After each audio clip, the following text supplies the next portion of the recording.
you guys doing, man? It's a nice day today. Weather's looking good. Let's talk, guys. It's time to have a chat. See how you guys are getting on. Let's see who's brave enough to come on and have a conversation. I understand today people are scared to talk, but this is a good time to. It's always a good time to face your fears and build your confidence. So I hope you guys are doing good. I'm trying to do what we did a couple of weeks ago, where I get people on for a few minutes and you guys can have a chat with me and just find out, how you've been, what you've been up to. Nothing too deep, just a nice chat.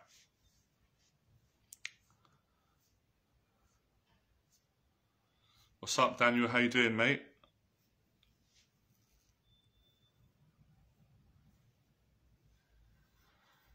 Yeah, there's basically an option now on this Facebook group where you can come on a call with me. If you press a button somewhere, the guys did it a couple of weeks ago.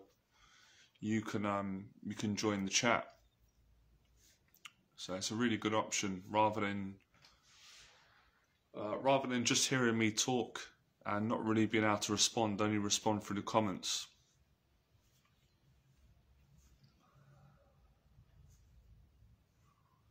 So what I'm going to do is I'll give it a few minutes, see how many people come on, because this is usually about the time I did it a couple of weeks ago, and if people want to come on and say hello for even just a minute, then we can do that. It'll be fun. So I'm just going to get a drink, I'll give it a few minutes, see who comes on.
I don't know.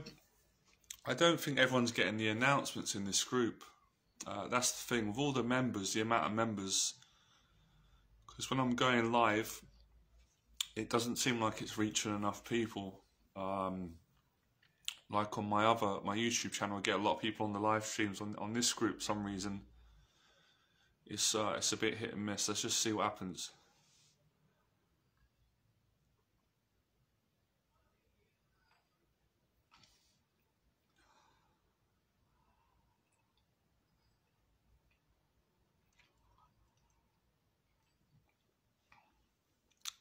Let me try and... What's up, Andy? Who wants to come on and have a chat with me? Just have a catch up, see how you're getting on. It will do you good. It's good to have even just a few minutes. I'm going to start doing these. Well, I've been doing live streams on YouTube for ages, but this is a bit different. So if anyone fancies coming on, just saying a couple of words. We won't keep it long. I just try and keep it brief. Just try and catch up with everyone. You're welcome to do that. I think there's a button you can press, which activates, and then I'm sure there's a button you press. You guys did it last time. Hey Demetrius, how you doing, mate? What have you guys been up to? What have you been doing to enjoy your life and keep yourself busy?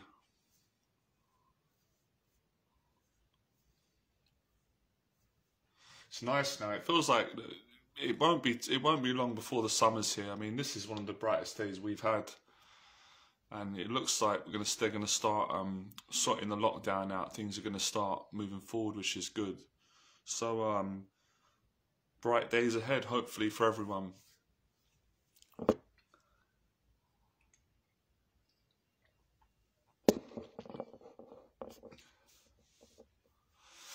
I don't really want to speak too much because I want to save some energy in case someone comes on.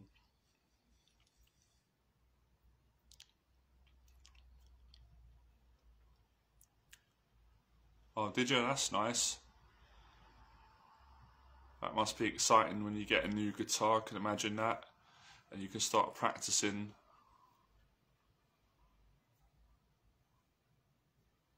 That's really good. Yeah, you can't beat a walk. Two really good things. Playing, not that I've played guitar, but I can imagine how enjoyable it would be. Playing guitar and going for a walk. Really positive. Who's this? Who have we got here? Okay. Approve it. Add. We've got a brave man. Let's move this chair up. Turn this chair on. Get comfortable, right? That's a good thing about being in. Hey, Andy, what's up? Hey. What's up? All right. We finally got one brave enough. Someone came online. It's not that scary. How you doing? I'm doing really good, man. I'm doing really good. Yeah, I feel better than. I mean, the last time we spoke, I was good, but I'm doing much better. How are you doing? Yeah, I've had probably a few more down days recently, but you know, it's good to hear some light at the end of the tunnel. You know. 100%, 100%. Yeah, so looking positive, isn't it? It looks like the lockdown's slowly going to start coming to an end. The good weather's going to start coming soon, and hopefully we'll be back to normal again. You'll be able to get on with things. So what were the down days about? Did you just get depressed, or you just got bored, or what was? It's just you know, literally, what do you do to keep yourself occupied, really? You know. I think that's the challenge. I think you've got to do the best you can to find things to keep your mind occupied throughout the day. That's what I do. Because if you haven't got things to do, as you know, it's very, very hard not to get depressed when you're sitting down and, you know, just thinking about things that are not that important. Or so that's why I personally, I've sort of got 5 or 6 things that I can do and fall back on, which will keep me in a decent place, you know, keep me going, keep me busy. Yeah, what's that then? What are you doing? I'll tell you, what takes a lot of time is making YouTube videos, which I enjoy. So a couple of hours in front of the camera, practicing, making videos, might not upload all of them, then editing the video, then studying some marketing about how to get more views, how to reach more people, then doing the thumbnails. So I try and drag it out so it wastes as much time as possible. Then I go out for a walk and go and do some food shopping. That kills another hour and a bit. Then I come home, cook the meal. Do you know what I mean? And when you add these things up before you know it, it's time to go to bed. And Yeah. watch, obviously, like watch something on the television or Netflix. So, and then maybe have a call with a friend, you know. So it's just, you know, it's tough, obviously, some days, but you just got to kind of push through it and just be positive. Yeah, you got a lot of social media stuff, have you? So, yeah. Yeah, but anyone can do it. I mean, anyone can do it. You can just set a channel up. You've got a YouTube channel. You just can start putting videos. Just get involved in it. You just never know where it's going to take you, really. And if you get into it, enjoy it. You just kind of get into it. You don't really think about other things. So it's just having things to keep you focused, whatever it is, even if it's not YouTube or whatever, a hobby, anything that can kill time basically and keep you focused. Yeah. Yeah, I totally agree. I think for me, I've been spending too much time, you know, on the computer, kind of studying and learning, and it just, you know, it's a bit monotonous, isn't it? So, Yeah, it can be if you're yeah, if you don't have any like breaks in between, and just like what we're doing now, it's good to just try and talk to someone, even if it's on the phone. It just kind of gets you out of your head when you can talk to someone else, yeah. share your feelings, and then, you know, just have a chat. What we're doing, it really does work. So what's the online stuff you've been studying, and how's that been going? Yeah, I mean, I mentioned before about video editing, and I said about it's the add-on is like the motion graphics. It's yeah, just to make your videos a little bit better. Yeah, no, Um, that's great that you're doing that. I like all that stuff. You can get really creative with that. You can kind of go as long as you want. You can't you with that. There's no sort of end to that. That's what makes it. It can be fun if you enjoy it and get into it. yeah, I mean, it's I've always sought a career in something, and perhaps that might be an option. So yeah, I just as well, it just keeps your mind occupied as well, away from what's going on outside, really. 100%. Do you mind me asking? Are you living on your own or are you with your family? No, I live. I moved back with parents on a breakdown like yourself a while ago. Oh, did you? Did you? Yeah, yeah, Right, right. quite quite a bad one, but um, I think we had a call a while ago about me having like panic disorder, so I had to seek help and kind of slowly through therapy get better.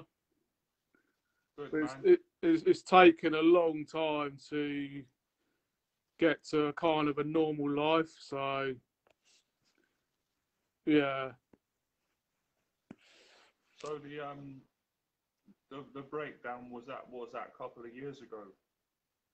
yeah, um, yeah. It was around oh, well, 3 or 4 years ago, something like that. That happened. Right. So we're in 21 now. I had my breakdown in 2017. So yours must have been a similar time to my one. Yeah, it was around around that time. Do you know what though, Andy? Right, on a positive, right? Never thought I'd say this. I didn't like the breakdown. I wouldn't wish anybody to go through it, but it's changed my life. It's made me stronger. I'm sure it's made you stronger as well. It's given me so much positive things in my life. So I can't even explain it into words. So many different perspectives, and made me stronger at handling fear and all kinds of stresses through going through that. Because it's such a horrible experience, right? You've been through it. When you get through it, Yeah, other other things don't feel that intimidating and scary, you know. And then when you start rebuilding what you're doing, life starts to get really good again. Because I think a breakdown can be many things, but a breakdown's like the body can't take it no more. The mind, it just breaks down. So it needs to heal. It needs to recover back. When we break our arm, we go to hospital and they put a plaster Paris. But with the mental breakdown, can't see that, but it's on the inside, and it can be, as you know, it's like the psyche it breaks down, so it needs to mend back and get well again. So So what? you're So how right. how did you? What actually caused yours? Was it too much work, or was it? No one knows. No one knows. None of the doctors or the professional people could give me an answer. They didn't know for sure, and I didn't. I think mine was just a combination of things. It was stress. It was, achieving success, a death in the family, a breakup. I went quite deep into psychology and things like that. So it was just a combination of many things and stress and stuff. But I wouldn't change it now because I wouldn't be, the person I am. And now I can speak to somebody else who's been through it and understand and have compassion for them and give them some encouragement if they're happy to receive it, or just share, just say, yeah, look, we've both been through it. It's not nice, but things will work out for you. You've got this far, so you'll get further ahead. Yeah, I think mine was trying to do too much. Trying to putting too much pressure on myself, and also I was in a kind of a relationship I didn't really want to be in, and I remember my mood just got worse and worse because I guess I was I didn't know how to end it back then. But yeah, you're right. It makes you stronger. It does. At first, it breaks you down. It makes you feel very vulnerable and very very weak, right? Of course. Yeah, You know, world champions have breakdowns. You know, guys that are 6'9" and weigh 270 pounds. It doesn't make we're not weak. It's just you know. But as I said, once you get through it and you're still alive, you're still breathing, you've got family, you've got health, you've got goals, you can rebuild your life again and be better than you've ever been before, because you've been to the lowest point. Can't really get any lower than that. Please God, the next thing is to take your own life, which we don't wish that's going to happen for anyone, right? So then you can build yourself back up again. It does give you confidence after. Not at first, it doesn't. It breaks your confidence, but yeah, um, yeah, it happens to a lot of people. You know, probably. I'm not saying everyone, but most people at some point will have some kind of crisis or breakdown, especially men. You know, in their life and stress and stuff. And as you said, putting a lot of pressure on yourself and that. it's difficult when you don't really know what's happening as well. Yeah, that bit's is difficult. It's scary at the start because you don't know what's going on. You don't know what's wrong with you. You just know that you're not right. You don't feel right and stuff. And then, Yeah, but I'm sure you had a lot of support, right? You've got a good family. I'm sure your family was supportive and yeah. My family's been great. see, Um, I can yeah, tell. So, yeah. They put me. They paid for a lot of the because I had to go sick for a year nearly. So they kind of paid for the therapy that I had. So otherwise I wouldn't be able to afford it. no, that was really really good of him. You're very lucky, and we're both lucky that we've got good families because my family were very supportive like yours, and I don't know what I would have done without them. It'd have been a lot harder to get through it. So you know, things are gonna get better and better for you, Andy, especially when we come out of this lockdown, which isn't going to be too long now, I don't think. Yeah, what's your plans? Have you got any new plans for after we Yeah, come out? yeah, I've got quite a few plans. I mean, I'm doing a lot of them now. I'm working on project stuff. My plan is ultimately to get back to teaching again, because I've been unemployed for a little bit, which has been good actually. It's gave me a rest. So I want to get back to coaching again, confidence coaching, and some of the dating coaching. So that's one of my plans, and then get back in the gym and just really keep going. Just keep living a positive life and helping other people and building the YouTube channel. I enjoy that. So yeah, that's kind of what the plan is. Yeah. Are you still doing your events and stuff then? I will do them. I will. I'm not doing them at the moment because I couldn't because of the Yeah. lockdown. We'll start doing the fearless events again, and I will. I'm going to get like a new website and stuff, and kind of get myself back out there, and just it will be a process, probably like for you as well. I'm not just going to rush into it. I'll like take on a couple of clients and then get back into teaching again, and just see what happens. But you never know 100% with everything that's going on. But yeah, Yeah, I'll try and manage to get myself up to one of them. I yeah, think, yeah, you'll enjoy it. It's always nice people, and it's a good atmosphere. Usually you'll feel comfortable, and even if people don't, feel like speaking, they're not pressured. It's not a pressured environment. It's really easy going. We have a nice time. yeah. They're always good people like that comes to the group and stuff. So What those are about your 7 day transformation? Are you still gonna run that, or you?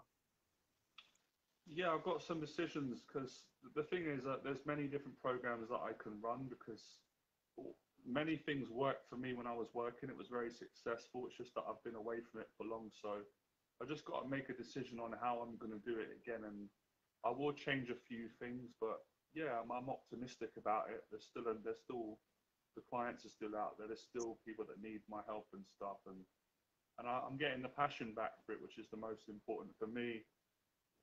It wasn't a case of, oh, I'm going to do it just for the money and stuff like that. That wouldn't really motivate me. I have to like Yeah, you have enjoy to. it again. The Yeah, money's nice, obviously, but it's not the main reason. Some people just do business because they make a lot of money, but if I do it for that and I'm not enjoying it, I will just hate it. I'll despise it. You know, I won't be enjoying it. And when I'm working with people, I would want to enjoy what I'm doing so I can help the person. You know, I don't think it's fair on people. So I enjoy helping people and coaching them, especially when I'm in a good place. So I can help people even more. So Yeah. so what's your plan then? Is it you got set goals, or you're just going to go with the flow? I haven't got any specific plans when we come out. I may look at going back to college perhaps, but yeah. Take your time, man. That's what I did. I mean, it's taken me like you. It's quite a few years. I've learned with like mental breakdowns. You've got to kind of take your time so you don't burn yourself out, because like you said, it's quite an exhausting thing, isn't it? When you go for it, it's not like you just have a breakdown and then next week you're normal again. It takes a while to get back to feeling good, and you know what I mean, and the anxiety kind of leaving your body and stress and stuff. Yeah, yeah, definitely. All right, yeah, I'll come off now. I think, All right, think, mate. All right. yeah. Good to talk to you, Andy, man. And stay positive, stay strong. You'll be all right, man. You get through it. Things will start working out for you, man. Yeah, I look forward to when we're all free. 100%, man. All right, man. Good to talk to you. I'll see you after. Thanks for coming on. Yeah, cheers, mate. Nice one, mate. Let's see if someone else comes on. All right.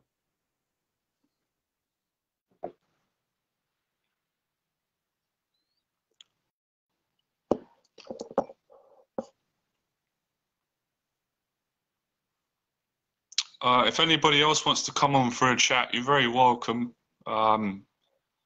It was fun. I enjoyed that. I enjoyed talking to Andy. I enjoyed it last time. Even if you just want to come on quickly and just say hello, then that's fine. You don't need to speak for long. It's no pressure whatsoever. It'll be good to see what everyone's up to. What's up, you're on? What's up, Chris? What's up, Slava? All right, Chris, come on, let's have a chat. Come on.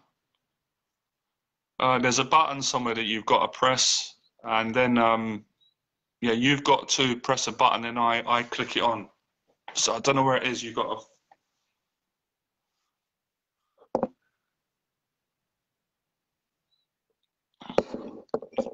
I always enjoy doing these. When I do these, I always think I should do this more often. This really. Oh, here we go. All right, Chris Surridge. Add. Here we go. Another brave man coming on the camera. What happened? I pressed the button. You didn't come on. Maybe it's gone wrong. Don't worry. I'm patient. Try again.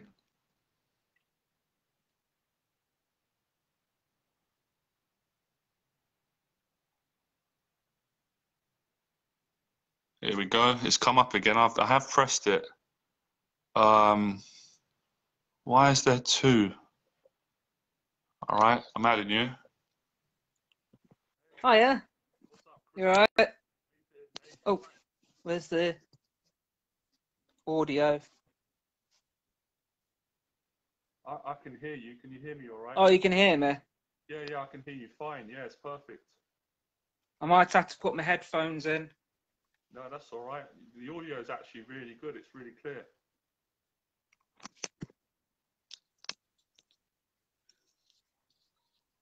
How about now? Perfect. Really clear, That, man. yeah? How you doing, That, mate? You're all right. It's good. yeah, I'm all right. I've only really spoken to you through comments and messages. The first time Yeah, this is the first time we spoke face to face. It's the first time face to face. That's you know what? That's why I really want to do more of these calls, because I enjoy talking to people. I know it will help people, and I know everyone will enjoy it. And I know probably everyone feels a little bit anxious at first to come on, right? It's nothing to do with me. I'm friendly, but people might not be used to it. But once you get on and have a chat, honestly, Chris, these things really do give you confidence. some of the things that I did over the years, and I was very nervous at the start, but you do it for a while, like the practice you've been doing in the supermarkets, and you start feeling the confidence. It really does help. It gives you confidence of women as well, so it's worth it. It does, yeah. So how you been then? You been doing many videos? I've been really good, man, to be honest. I've got myself in a positive place. Yeah, I've been doing loads of videos. I've got 3 channels now, the boxing one, the dating, social anxiety one, and then the podcast one. So I'm just having fun with it at the moment to keep me busy in lockdown. But yeah, I'm doing much better than I was actually. I do feel good. That's good. Yeah, thanks. So have you done many videos on your boxing, and obviously you've done one on your social anxiety and stuff? Yeah, that's how I basically try and do it like a rota. So I think to myself, look, there's an audience for the social anxiety videos, so I'll do a video for that. There's an audience for the dating, I'll make one for that. There's an audience for, and they're all topics that I enjoy, and I know people need help with them. So, yeah, it's a good challenge. Just going to turn it this way. That's all right. Yeah. Oh, so I'm just trying to figure this iPad out. It's a bit awkward when you first do these things. You've got to try and get used to it and that, but you'll figure it. So Cobra Kai, innit? It's brilliant, isn't it? It's great. Yeah. So you know, when we talked on, was it YouTube? We were talking about how I'm getting on at the moment, you know, approaching women and stuff. Yeah. So I tend to go to like Tesco's and stuff to do some shopping, and I go to Morrison's on a Saturday, and I tend to go in there with my family and stuff and do, you know, just get the groceries and stuff, and then there'll be like women serving me, and I'm like, oh, you know, I just want to go up to that person, just want to have a normal conversation, and sometimes they won't say hi, sometimes they'll just be busy doing other things. But I just say hi to them, you know, how they're doing and stuff, and I just try and get, you know, the conversation going. But sometimes they don't really say an awful lot. So. Well, look, first thing I'm going to say is I really mean it, Chris. I was really proud of you. I think you're doing very well. Like the amount of effort you're putting in, and talking to you today, it's interesting because you come across very confident. Actually, I hope you don't mind me saying, but you seem more confident when I'm talking to you in person than you do through the written comments. Sometimes when people write, it's not always exactly how they are when you speak to them in person. So you've definitely been improving, and that is a great way to, you know, reduce your social anxiety, is by practicing in the shops and stuff like that. But I'm kind of been trying to understand, is your goal, is it the dating and the social anxiety? Is it 2 in 1? Is it like it's it's the dating side of things and the social anxiety. So say if I'm like using Facebook dating or Tinder, I see a girl that, you know, I'm attracted to, and normally I send out like you know, on Facebook dating you've got like the little heart that you just click on, and you can swipe through different profiles, and it's a bit like Tinder, you know, where you swipe left and right on a girl that you like and you don't like. I think I've been on like a few apps before where I've liked the girl and we match and stuff, but when they send me a message, I get a bit scared, nervous, don't know what to do. Yeah, I think look, right, I'll explain this to you, Chris. As I said to you before, the nerves and the anxiety is very normal. Everyone has that, right? Some people do a bit better, some people have it more. I had it very strongly when I started. And the only way that you're gonna get through these things is by facing them. And you can get gradually, like, so at every level of nerves, you just say, okay, I am nervous, but I'm going to move forward with the nerves. And if you move forward with the nerves, eventually you will get the result that you want.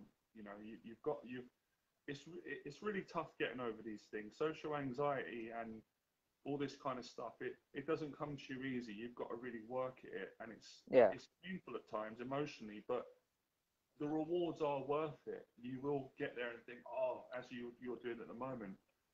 So with all the things like texting, you just got to practice it. Like you came on today, I don't know how you felt about coming. I'm sure you was a bit nervous, but you're doing I was really a bit nervous inside and fine. shy and stuff.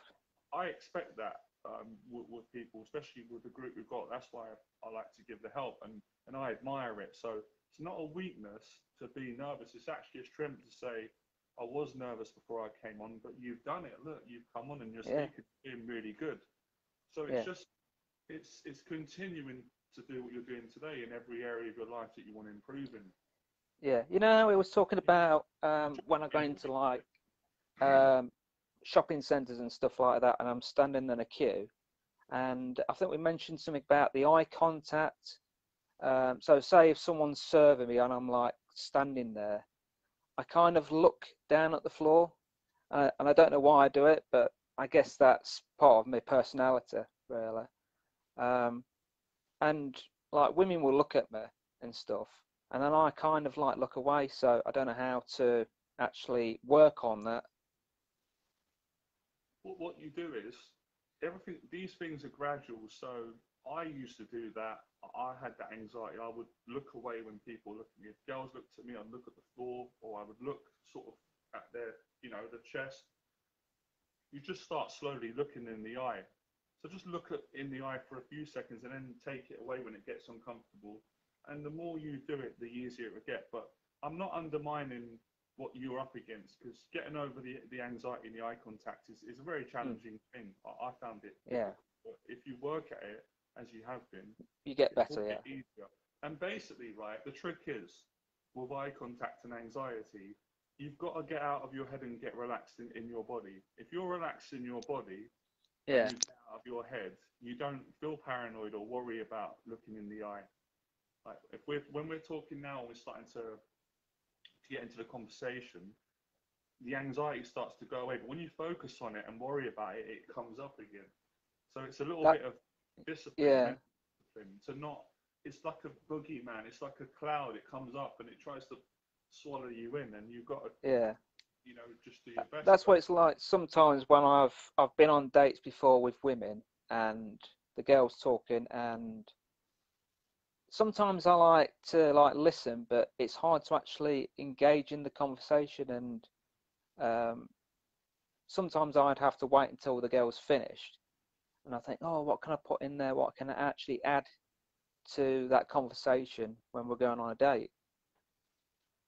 You know what you do, Chris, right? It's a difficult one. Don't try so hard. Just follow your instincts, like the way we're talking now. Don't think, because if we're talking to someone, we constantly thinking, what can I say next? What would be interesting? You can't have a proper conversation with someone. So as humans, we're a lot more understanding than our minds tell us what people are like, how they're going to judge us. So me and you've got loads of things to talk about, but we're talking now, and this is really what you've got to practice with women. So you've kind of got to stop thinking so much, stop trying to come up with the right thing to say, and just trust yourself. Just say, even if it's not that interesting, just speak, and then you'll get into the flow, and you'll get to that point.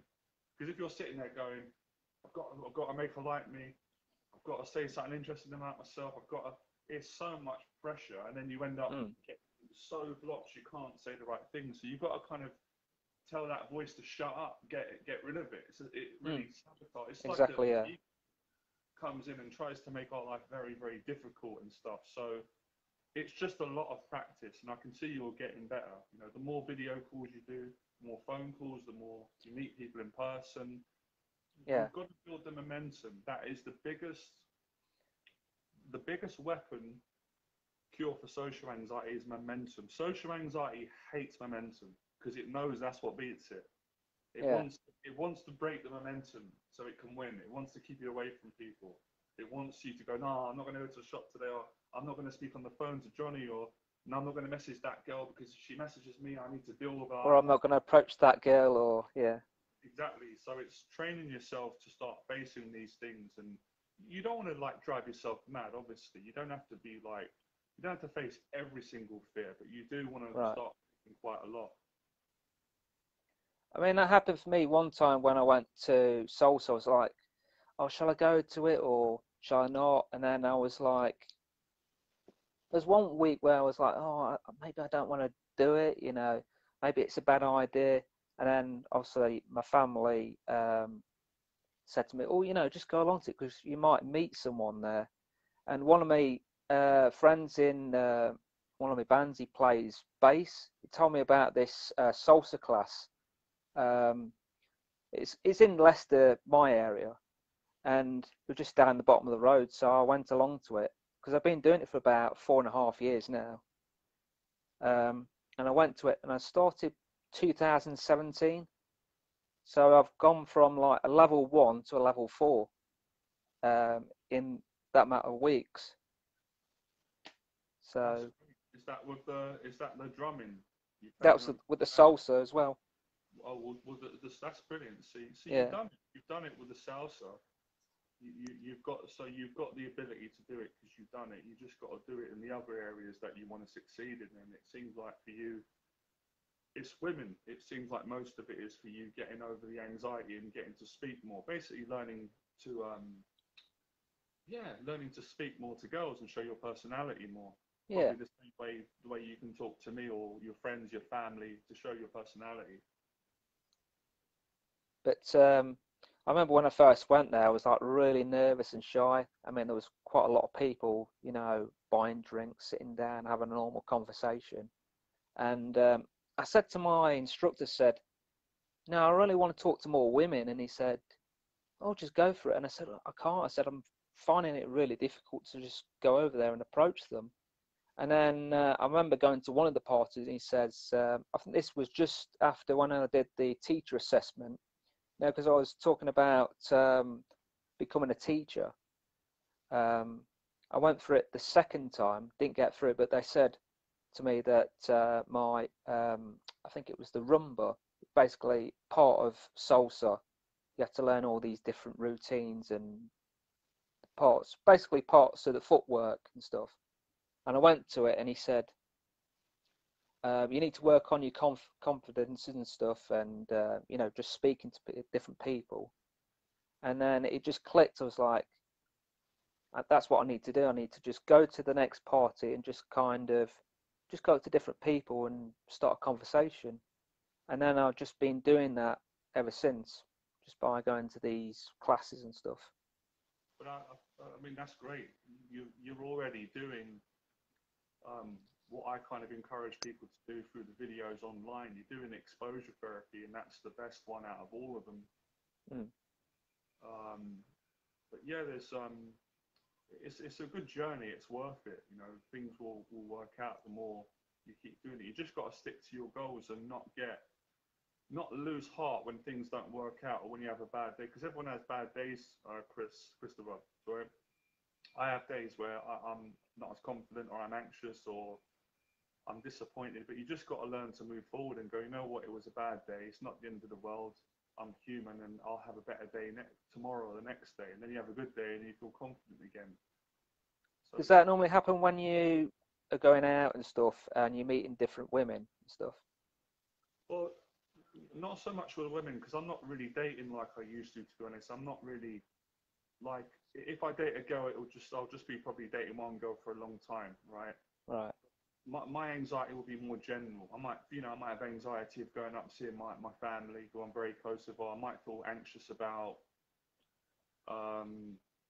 going to a doctor's appointment and things like that. Because obviously I've got a history of social anxiety as well, so I suppose there's going to be certain things that I'm going to suffer with. But once I get my mind right, I'm really strong-minded and confident. I'll just go, right, I know I'm going to deal with that. I'm going to face that. I know I can do it. I've done that before. I've done scary things. So, but it's an ongoing thing, yeah. You have good and bad days, but you just hope that you're going to have more good days than the bad days. And the bad days teach you the most, actually, because sometimes when you have a good day, it does feel good, but it can make you a bit complacent. You think, oh, I'm good now. I don't need to do any of this. I don't need to work on myself. I can just stay as I am. And then you kind of lose out. So you just got to keep pushing yourself, and it will get easier. And confidence is great, because confidence is something that most people can gain pretty quickly. And I know a lot of people don't believe that, but I know from experience and teaching loads of people, working on myself, if you're committed and you put a lot of action in, the confidence will go up as much as the action that you put in. Yeah. So it's a bit like You a remember? deal. It's like someone saying, okay, you want to be confident with women, you want to be confident with people, you want to have this life. What are you willing to give in order to get it? And really, you've got to give your courage. You've got to jump into those fears, which are scary. I know they're scary, and they do feel nice as well. And it feels like you're going to die sometimes, and it feels like you're going to be torn apart. You're going to, you're going to get humiliated. But you go through them and you grow, and then you're stronger for the next one. And you think, right, the next fears come up. I can deal with that more because I did one last week, and that was really difficult. But then sometimes it's easy. You do it, you think, oh, that wasn't as scary as I thought. I'm actually, I can do it. And you start telling yourself, I can do it. I can do this. And then the confidence starts coming. And once women see that confidence in you and you show your real personality, you be yourself, Yeah. they're all over you. They want to date you. Yeah. When I left college, I think it was probably 2002 or something. I had like one girlfriend, and then it's like when your friends move on to different schools and different colleges, you don't really have that. You kind of lose touch with them, don't you? And so basically, all my friends had left. They were doing other things, and I thought I've got to get back on the dating scene again. So I was trying different apps, and I got like one match and stuff, and I was sending all the messages out, but I wasn't getting any like responses from any of the women. So I was trying like Match.com, and I met some woman on there. I think I was mentioning it to you on was it YouTube or Facebook or something? He was talking about Match.com. Yeah. And there was a girl down there, and my family obviously came to see my band play. And she came in the door, went to the bar with her friend, and my family says, "Oh, come on, Chris, just go up to her and approach her." And it took me a while to think, I can't sit here, I can't just, watch other bands play. I've got to do it. So I went over, introduced myself and stuff, and we're just talking about, football, the results on the TV. And then obviously she had to go, and we kind of met up at Braggett, and I think we went bowling on the last date, but we just kind of didn't see each other again. The spark wasn't there. But first of all, now I'm meeting you in person and listening to you. You've had a lot of successes. But Yeah. I know it's not nice, but that is part of success. These things happen. It's not your fault. You went on a date. You didn't have chemistry. You're a great guy. She's probably a really good person. You'll meet somebody else that you have chemistry. Do you know how many dates I went on? I told this to guys all the time. I don't know if they believe me. Hundreds of dates didn't work out. Hundreds of women were not attracted to me. I mean, I couldn't understand it. I'm just joking, but no, seriously, loads. Yeah. I went on loads of dates. There was even a period where I was famous in the dating industry. So the people that knew me and obviously were inspired by me, but I was getting turned down by so many women because they didn't know who I was. Yeah. And I don't use that. I'm not that kind of person to say, oh, I'm this, I'm that. I'm just a normal person, regardless of, the following online and stuff, which was great. And I remember getting turned down and just thinking, wow, this is, but I was learning and growing. And then all of a sudden you meet a girl and it works out and you think, oh, if I didn't get turned down by those 50 women, I wouldn't have met this lovely girl here who I've got chemistry with. Never would have met her. It wouldn't have happened. Like, I'm not saying you're going to get turned down 50 times. I'm just kind of, it's just a number that comes to my head. But lots of women turned me down. I went on loads of dates that didn't go anywhere. But it's not a waste, because every date you go on is experience. You're still with a person. I know you're a decent guy like me. You're gonna treat women well. So you're growing as a person. So when you look at things in the long run, it's a journey, isn't it? Like Cobra Kai, like the journey that Johnny's Cobra on. Kai and stuff, and different TV shows. Exactly, the character's all based on truth. Johnny's going through setbacks, but he's a winner. He's gonna succeed. He's succeeded before. There's challenges. So it's like that with dating. You just got to tough it out. You got to do the best. And sometimes when you stop trying so hard, it just happens. It falls into place. How long did it take you to actually become confident, with the women and stuff? So when you were going out, on the street, and you would see a girl, wouldn't you, or a woman, and you know, she's like with a friend, and she's like, you know, in a conversation with her. Is it the best? Would it be a good idea? So, say if I went out and I saw somebody and she was talking to a friend, would it be a good idea for me to approach her if she's engaging in conversation with a friend? Depends. I can't answer that question right now because every situation is different. Depends how you do it. So I could say to you now, that's a bad idea, Chris, because you're going to interrupt her. She's going to say it's rude and she's going to probably not be interested. But that could be a lie. So I've been in thousands of social interactions with clients, with myself, and you know, people are so spontaneous. It depends how you do it. If you're confident when you do it and you're respectful and you're strong in your, you know, your demeanor, she Yeah. could just totally melt and her friend could go, oh, it's okay, yeah, talk to her. So I'd be lying if I said to you, no, you shouldn't do that ever. So it really does depend. It depends on how you feel, how you go about it, and how she reacts. Does that And it's make like if you're walking into a supermarket and somebody's working, it wouldn't be a good idea to actually ask that person out if she's serving you or getting the girl's number. But it depends, Chris. I'm trying to challenge your mindset because I know you're thinking, I was the same, it's human thinking. Depends how you do it. So you have to challenge these beliefs because that could be the girl that could be your wife. Sometimes you got to say, look, I know you're working and I'm nervous, but I think Would you like to go for a coffee or something? Or you're lovely. Do you want to go for a coffee? Look, I'm not going to bother you. You're working now. I've got to get back to my work and my family. Let me write your number down. I've done it loads of times, Chris, and it's worked. And I've also done it, and they've told me they're not interested.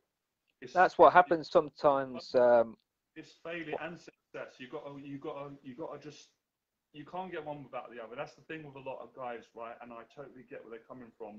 They want the success with women, but they don't want to experience the failure and the pain. And I'm sure with salsa, 4 years you put into doing that.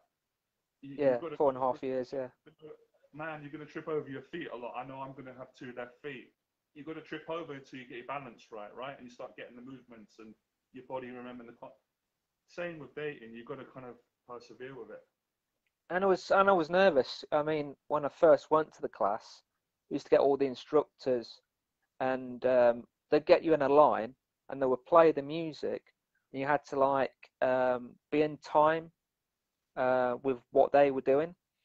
And I used to go to the instructor after the class and say, "Oh, could you just show me that routine that you was doing earlier on?" And it was a great way for us to get videos of it.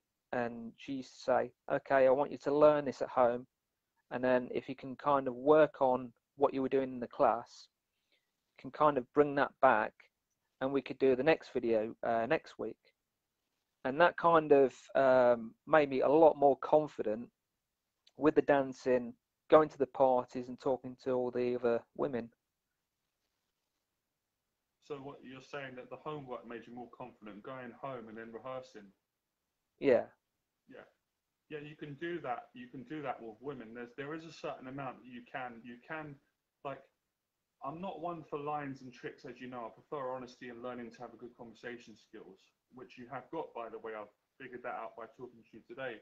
But you can mentally rehearse. I did a lot of mental preparation. So before I'd go on a date or before I'm going to face a fear, I'd sit down for maybe 2-3 hours and Yeah. you know, work through the anxiety, the pre-anxiety before Yeah. going to the date. So I'm sure you know my story. You've heard it about a million times.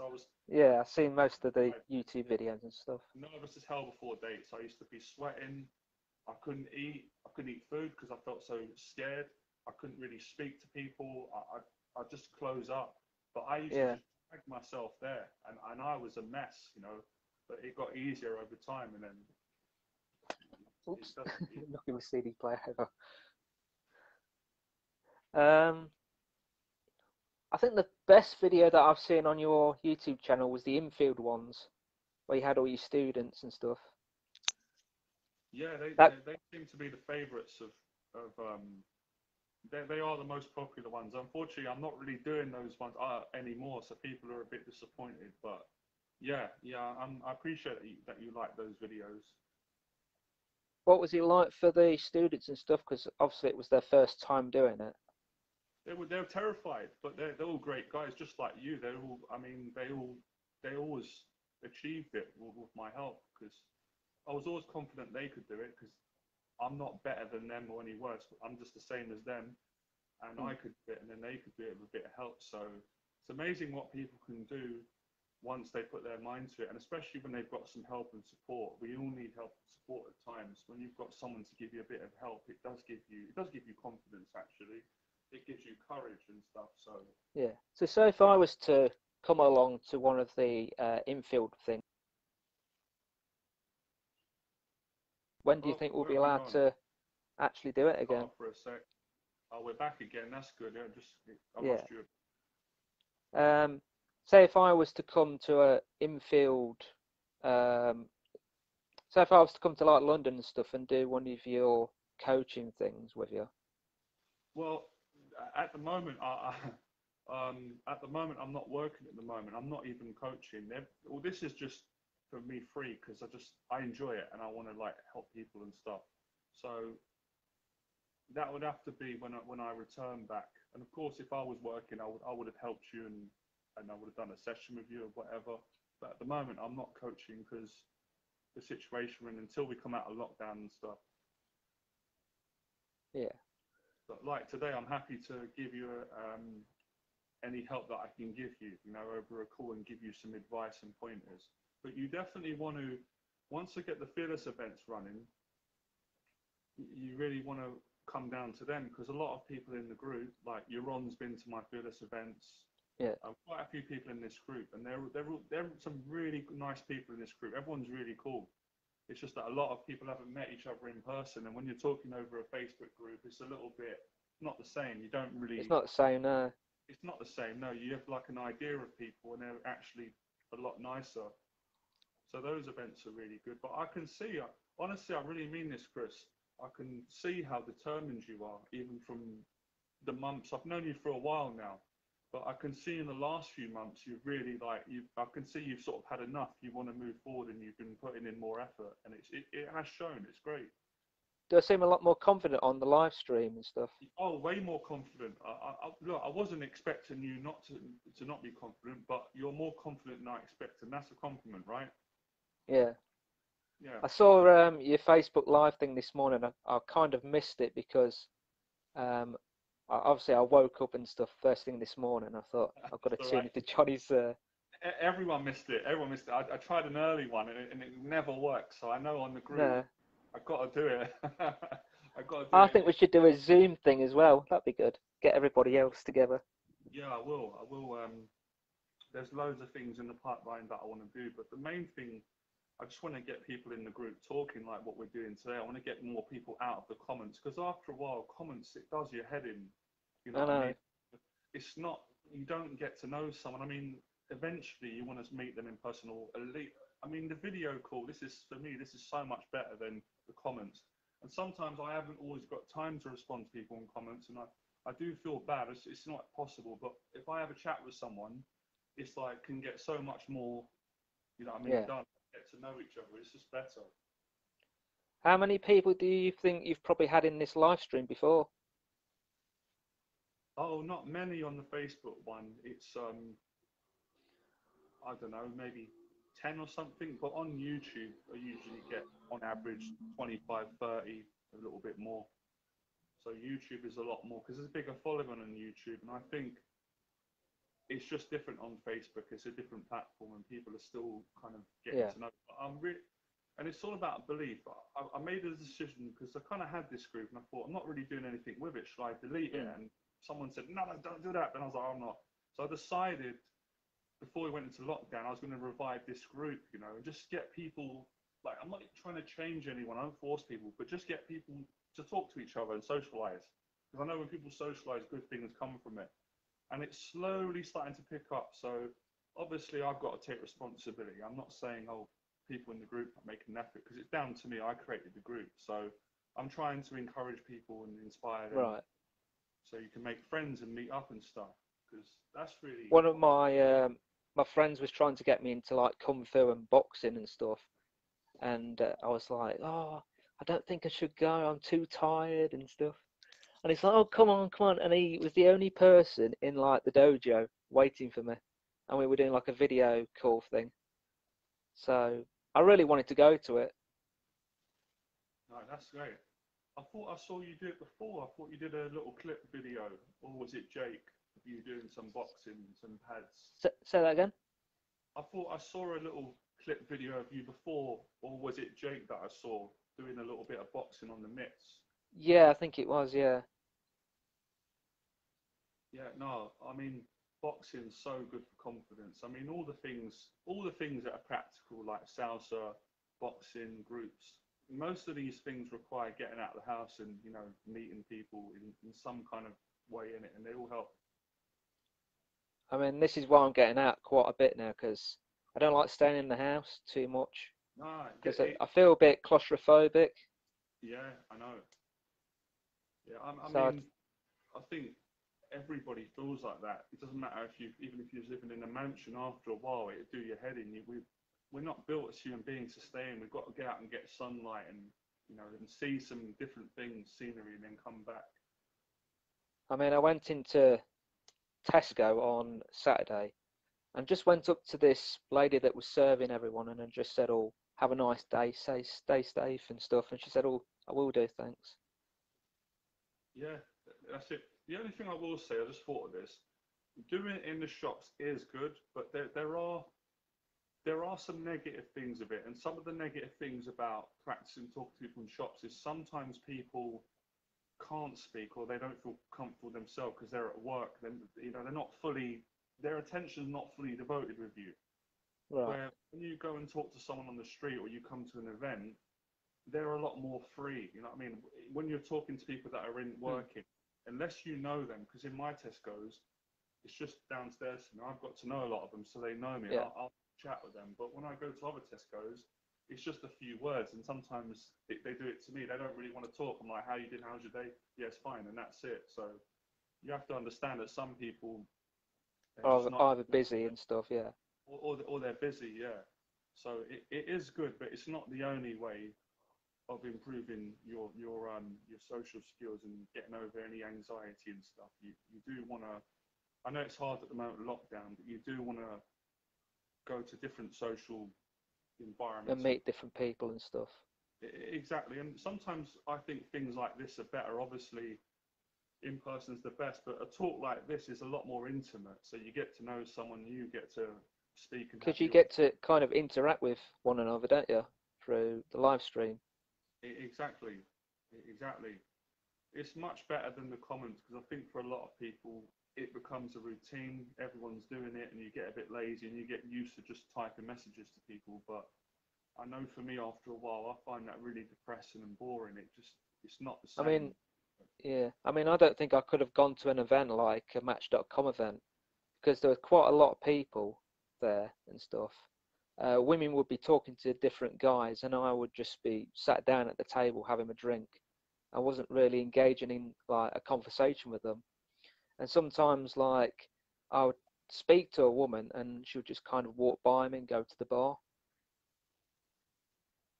Yeah, I know that feeling. I went through that, and I think that is obviously your fear of speaking. So you've got to initiate, you've got to jump in. I know it's frightening, and you can start stuttering or panicking, but it's okay. You just got to push through that. Because if another tip, right, I'll make a video about this. In social situations like that, the longer you leave it, the harder it gets. So my whole thing was when I go out to a nightclub, because I knew I'd be scared, I would approach as soon as I get in there. Because I knew if I didn't do it, Chris, I probably Yeah. wouldn't the whole night, or it'd take me 2 hours, and I'm going to be stiff standing in the club, anxious, nervous. So I thought, right, let me just get this out of the way. First go, "Hi, how you doing? I'm Johnny, nice to meet you." I feel scared inside, but I'm Yeah. jumping in. Because you kind of get butterflies down here, don't you? In the Oh, of course, all those stomach. emotions. Everyone feels it, but the more you work with it, and I said earlier on, momentum, the easier it gets. I mean, calls like this, these calls used to make me terrified. I couldn't speak to you. Yeah. And then we got. Can you hear me all right? You're on saying you can't hear. Oh. Oh, it's probably because I've got my headphones in my iPad. I can hear you, but I think you're Oh, on there we go. saying. I'll take these out. No, I can hear you. You're on saying you can't hear me, but I'm speaking as loud as Can, I can. can they hear us now? Yeah, I think so. Yeah. Yeah, basically, Chris, right, what I was saying to you is you've got to become desensitized to anxiety through practice. And that's when you can talk to girls. That's the kind of secret, you know. I know people gravitate to what do I say, and those things are important, but it's not more important than learning to be able to control the anxiety and the nerves. Once you can Right. do that, then you can do anything. The conversation will come later on, because everybody's got something great to say, but if you can't control your nerves and your anxiety and keep facing it, you're not going to get to say that, are you? Because you're not going to say anything. So you got a great personality, you got great hobbies, interesting life, interesting guy. She doesn't get to know that though if you don't go over and say hello to her and, you know, work through the fears. Yeah. And normally happens sometimes when I have like band practices and stuff. And because we've got like 4 members in our band, I obviously play the drums, and then we've got a guitarist and bass playing keyboard.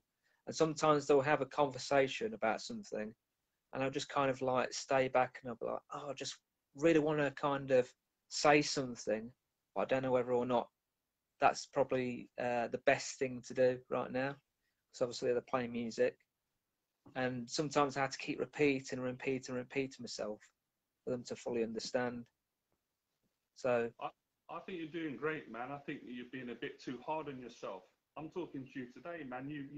You're holding it together. You've been talking for a long while, and yeah, I mean, it's easy for me to say, oh, it should be easy, but I know with your background and with my background, doing things like this is not easy when you've got anxiety. no, So like, it can be like climbing a mountain. So every time you do it, you've got to give yourself credit and say, well done, Chris. You know, well, I'm awesome. I can do it. yeah. I am good. I am good enough. You know, those negative thoughts are just lying. I'm going to get better at this, and I am.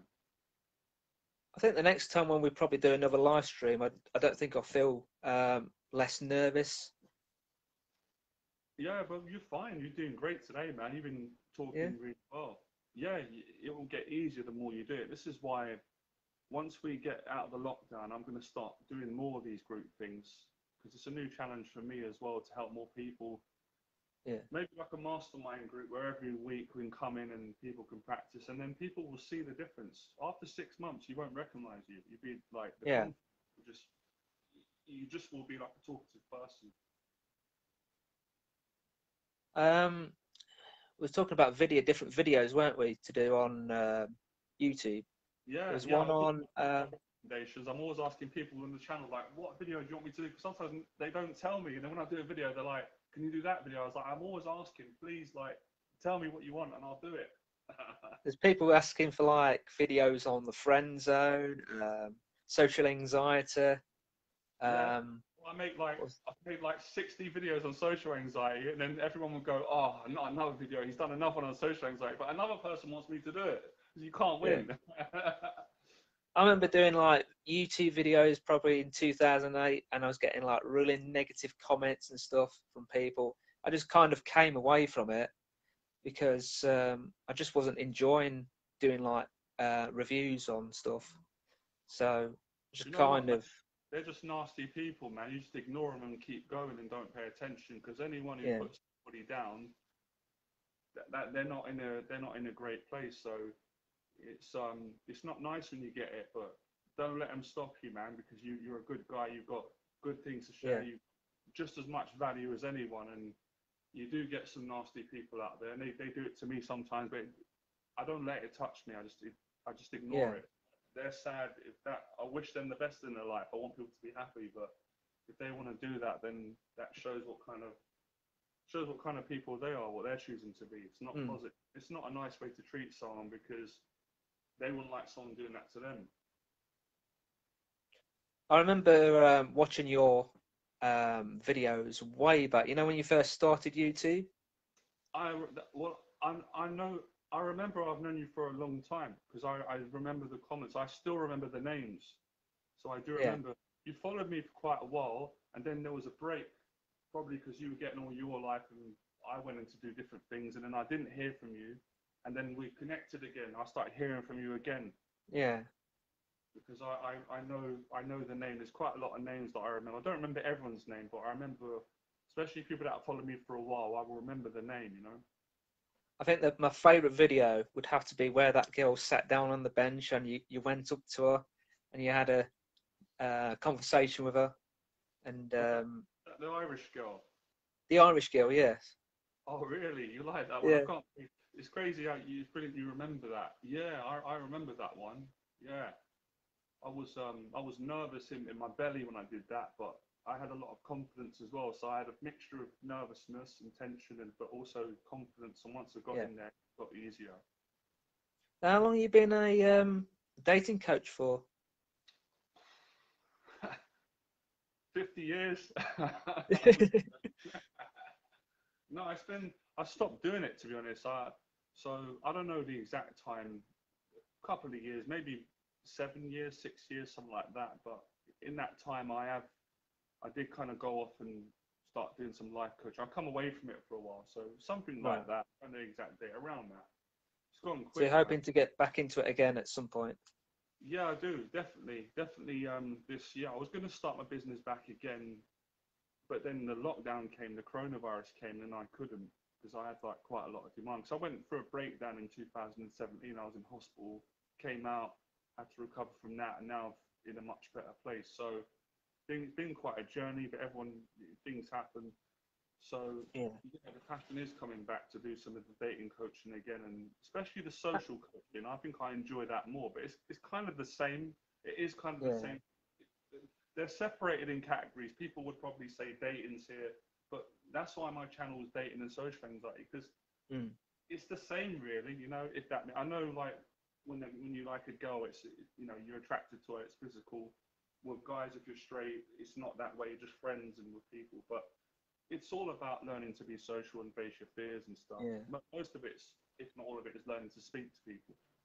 That's what it's like for me sometimes. I get a bit, not depressed, but a bit lonely sometimes when I'm at home because I'll be going on like Facebook dating, I'll be messaging all these women. I'm thinking, oh, I really like this girl. I want to have a normal conversation with her. I want to match with that person. I want to date that girl, but it just doesn't seem to work. Well, I see where you're coming from. You know my take on online dating. I try and be positive, but it didn't work for me, and I never really looked back. But I think it is worth trying because you never know. But if you've been doing it a while and it's not working, I think a guy with your personality, I think you do better in person because I think once they see you and get to know you more, you jump the queue, don't you? Because I wouldn't do well on online dating, probably. I don't think, because there's so many guys on it and they don't, So it's not.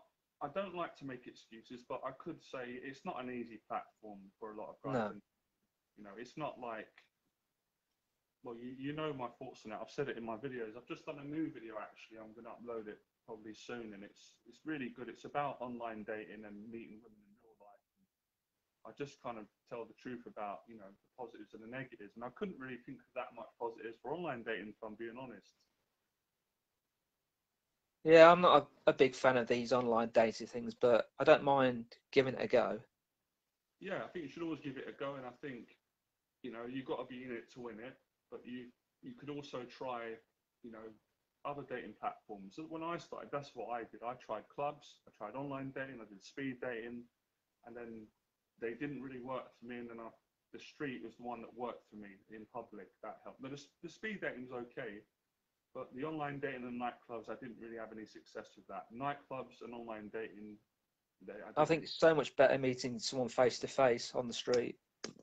Definitely, especially in a park or a coffee shop, when you Salsa and stuff, judo. Exactly, and sometimes you have it with a girl where you actually feel comfortable with her and you don't feel nervous and she feels good with you, and they're usually the ones I find that it goes well with. It turns into a relationship or something. Yeah, I remember I messaged, not messaged, I remember going on a date with one of the women and she said to me, "You're really shy you are, Chris." And I said, "There's nothing wrong with being shy." And she said, "Oh, I like that. Because she was like shocked at what I said. Yeah, no, it's just the right thing to say. It's like it's a good thing to come back with, and you've got to kind of hold your own, and that it's true. It's nothing wrong with being shy. It's not a disease to be shy. It's actually quite. I think shyness really does originate from like a very genuine place. Like shy people don't want to hurt other people's feelings, which is not a bad thing, but it's just learning to balance it out. You know, I mean, I was shy for most of my life, so I'm still partially shy, but I don't really see it as a negative. I just actually use it as a positive. It helps me to connect with other people who are shy because I know what it's like to have it, and I know kind of how people feel, so I know how to talk to them better. So your shyness can be a blessing for you. Mine was if I weren't shy, I could never have helped the amount of people I did. I just wouldn't have been able to do it. I wouldn't have been able to understand them. And some people maybe they could. Other teachers, they're very good. Yeah. So there are positives with perceived negatives like the anxiety, the shyness. Yeah. Do you have any tips for me for approaching women, for single guys like myself? Well, you've watched the videos, right? I've done a lot of videos. Yeah. Don't the videos, are they not helping? Is it too complicated, or is it just you? Is it you just prefer to hear it from me? Is it better to hear it from me than the video? From you. Okay, I understand that. What's up? You're on. We're not ignoring you, mate. What's up? Um. Tip. I think the first tip is you've got to get into state. You've got to warm up. So you can't judge yourself on how you are at the start, because at the start you're going to be very nervous. Right. You're not fully. You're almost in a prison when you're when we're shy and anxious and first going out. It's not fully you yet. So you've got to learn how to get out of that prison. Right. And then you can have a conversation. You do that by warming up. Like, simple things like hello, how are you? Or look, I'm a bit How's your nervous. day? Just wanted to say hello to you. Yeah. Ask them what they do for work and. Yeah, and just be genuine. If you're genuine, you're like just how you. To be honest, Chris, just the way you spoke to me today, you just got Coming to on and. for a woman. Honestly, I know I say this to guys a lot, and I sometimes think, do they think I'm nuts? So I'm not telling them the truth, because I'm telling you 100% the truth. The way that you talk or talking to me, I mean, obviously you're not going to flirt with me, right? Because we're straight, right? And we're it's not like that, right? And it's fine if someone was gay. I'm not saying there's nothing wrong with that, but point being, it's really the same. Just with the girl, you might add a little bit of flirting in it. Yeah. It's just getting warmed up. What you've done today. So Yeah. you've just got to kind of find a way to motivate yourself to get yourself to face that fear. Because I think at the moment, conversation skills isn't your problem. I think it's really the fear. It's getting yourself. Yeah, to I think so. Yeah. If you could do that, which I honestly think you can, you've done it in other areas, you'll do very well. When I used to go to my classes and stuff, I'd see like single women there, and I think I went on Bumble and I matched with this girl, but I didn't send the message back, because what you have to do with that one is you have to wait for, I think it's 24 hours for the women, basically the woman to message the guy. And I said to this girl, I said, "Oh, I matched with you on Bumble," and she said, "Oh, Chris, why did you do that for?" And I said, "Well, obviously I liked her and stuff." But I think she was kind of taken back by that. No, it's all right. Yeah, I mean, there's quite a few ways you can do it. You can jump in the deep end sometimes and just go up to a girl and just ask her out. Just say, I think you look attractive, you look nice. Yeah.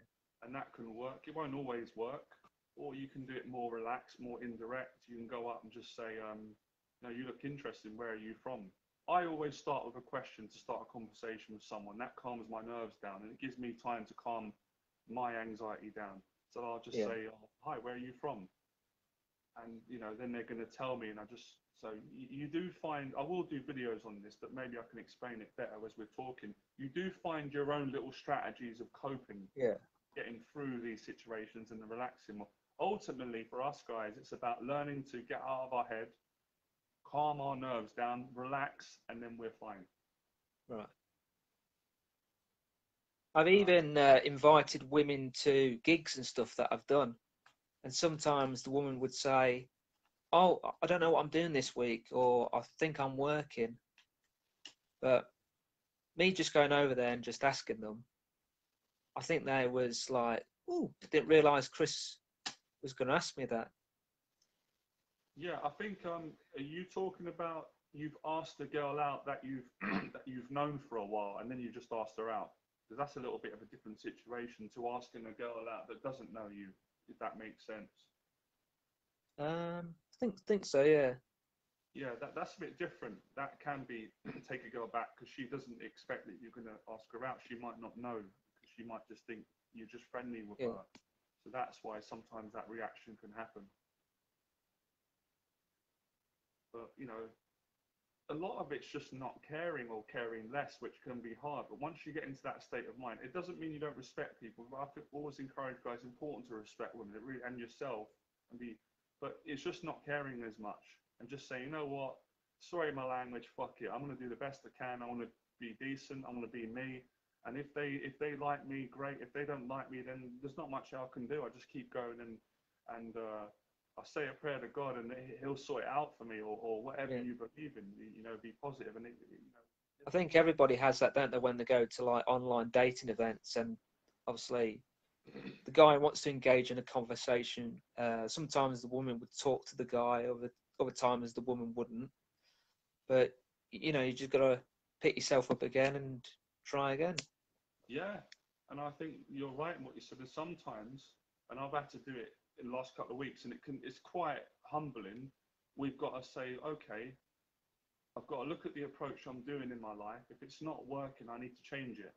Because if I keep doing the same thing and it's not working, don't be hard on myself. Don't tell myself I'm not good enough and I'm a terrible person, because you're not a terrible person, because people tend to.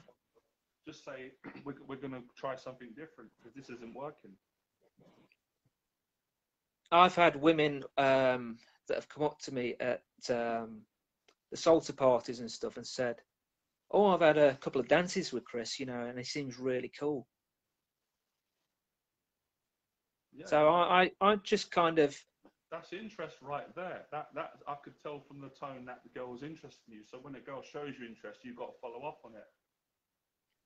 And before I used to go to the parties and I'd just like sit there and not do anything. And I was like, maybe next time when I go to the next party, I'll be even better. Yeah. Right. What's more painful, to sit in a party and not do anything because you want to protect yourself from the fear or what might happen, right? Or to face the pain, to go for it and risk it? I think face the pain. No risk, no reward. So I try and always have the mindset, I've got to face the fear. Let me focus on what I'm going to gain and not what I'm going to lose, because we're always worried about what we're going to lose. People are going to judge us, or we're going to lose our reputation, or people are going to think we're this, or they're going to think we're not good and stuff like that. But you've got to focus on the positives and think, actually, there's a lot of positives out of this.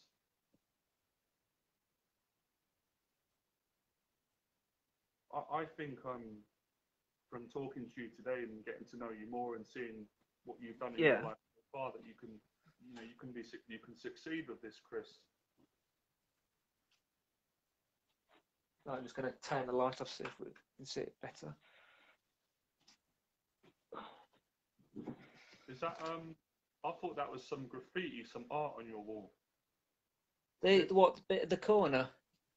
I thought, because I like graffiti and art, so I thought I saw graffiti. I was just wondering what that was. Oh, that was Call of Duty Modern Warfare 3. Oh, I see. Yeah. I'm big into like wrestling and stuff. I've got all my wrestling stuff. Oh, you got all the memorabilia. No, that's great. And then I've got all my judo trophies that I've done.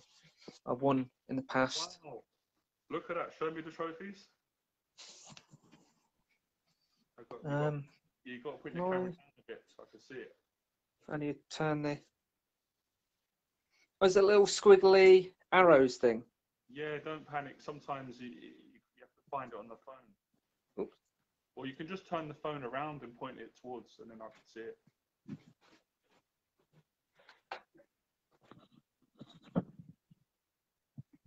Is it doing it? Not yet, no.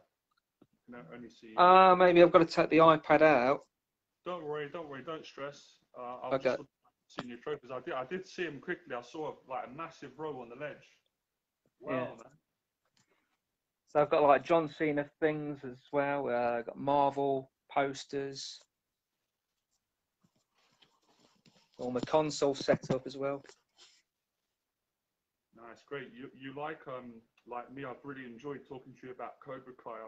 It's nostalgia. It's unbelievable. You know, for a couple of years, I felt like there's nobody that will like this. I'm the only one, and you find out there's millions of people around the world. It's like a hidden community. You just got to find it. You know, when Cobra Kai was announced in 2008, I thought, oh, it's going to be really cheesy. It's going to be really bad. You know, they're going to get some of the worst actors. You know, they're not going to have the right people for the show. And then I remember they was trying to get in contact with Ralph Macchio, and Ralph Macchio says, I don't really want to reboot the Karate Kid again. It's not a good idea. I think they should leave, you know, well alone.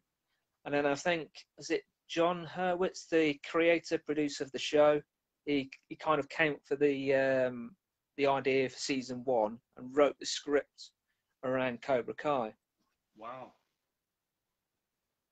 Well, And then, you know, all those little flashbacks that you see from Karate Kid 1, they actually use those in the show. You know, the little intro for season 1 where Daniel kicks Johnny in the face. That, I think, did they redub that one, or did they, or is it like an extended bit to the show? Because we didn't actually see where when Johnny got hit on the floor. I'm not sure of that. I didn't really, I didn't notice that. But back to what you were saying with it, when I first heard about it, I thought, oh, it's not going to be good. A friend was telling me about it. We were out in, we were in Portsmouth. It was a good client of mine from America. We've become quite good friends. He's flown over to London about 7 times, so we've become really close. And he's like, oh, he was telling me about it, and he's like, I know you're probably not going to watch it, Johnny, because you don't really like if I force it. And I was curious, and he kind of sold it to me, and I watched the whole season 1 and 2 like in 2 days. It was free on YouTube at first. It was on YouTube. Yeah, YouTube Premium, yeah. YouTube Premium, and I watched it, and I was like, that was amazing. I was thanking him. Like I thought they just got it right. It was just brilliant. I love how they revive. I love how like they just make Johnny so likable. You just kind of root for Johnny. You root for Johnny more than the Karate Kid now. It's weird. That's how I feel. Like, you kind of like you relate to him. You kind of have sympathy for him. You want him to succeed. I'm going to show you my Cobra Kai hoodie because you saw it on the on my Facebook. Yeah. Second, get it.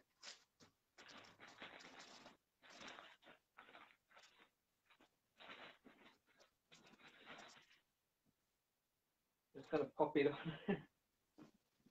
It's a large.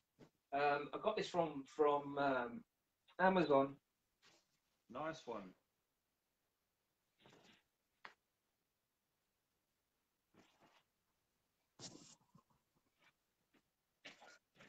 You got to push the camera down a bit because I can see it. Yeah, that's really nice, man. That looks sick. That looks really good. I love the artwork. Yeah. I love the colours. I've got yellow on today, but your one's nicer than mine. I don't have the Cobra Kai sign, but yeah, it looks cool. It looks nice. Yeah. Are you thinking of getting one at some point? I didn't even know about them, to be honest. I saw it on your Facebook and I liked it. They've got all the hoodies and the bandanas and stuff on Amazon. No, that's great. At some point, I'll have to get myself one because I usually get clothes from the high street or whatever. But my mum gets stuff on Amazon, and I've never bought myself. I've never bought something from Amazon. I bought some mics and it got stolen. It didn't come, so I was a bit paranoid about buying from Amazon. But my mum's like, "Oh, it's fine." She's like, "I always buy stuff." So I don't really buy clothes online, but maybe I'll just have to do it and Yeah. get over that fear myself, and then it'll be all right. I mean, my sister, she got me the Cobra Kai T-shirt, but because it was a medium, it was one of those round neck ones that when you wear it, you feel like you can't move around in it. Yeah, yeah. That's the thing. How big are you, Chris? So you're a large. Yeah, I'm a large. I'm about 5'8". Oh, that's interesting. Yeah, well, with clothes and stuff, I'm a bit fussy. I've got to get the fit right because when I've had like collar necks, if it's too tight, it feels like it's choking my neck. Yeah. This is why I prefer hoodies and like the collared tops as well with the buttons. Yeah, it is nice to be comfortable. But yeah, the Cobra Kai it's really good, but it's sad it goes too quick, doesn't it? I can like watch it in pretty much a day, Yeah. and then you're like, oh, what do I do now? It's over, and then you want the next And one. it's like with season 3 as well. You know the Vietnam scene with Kreese and Silver. Yeah, Like you get to see the backstory of you know how Kreese met Silver and stuff. And then there was a guy called Twig, and I was like, oh, that must be Terry Silver, but it was the other guy that was in the cage. yeah, I had the same as you. I got mixed up. I thought the guy who was Terry Silver was him, and it wasn't. It was another guy. It Yeah.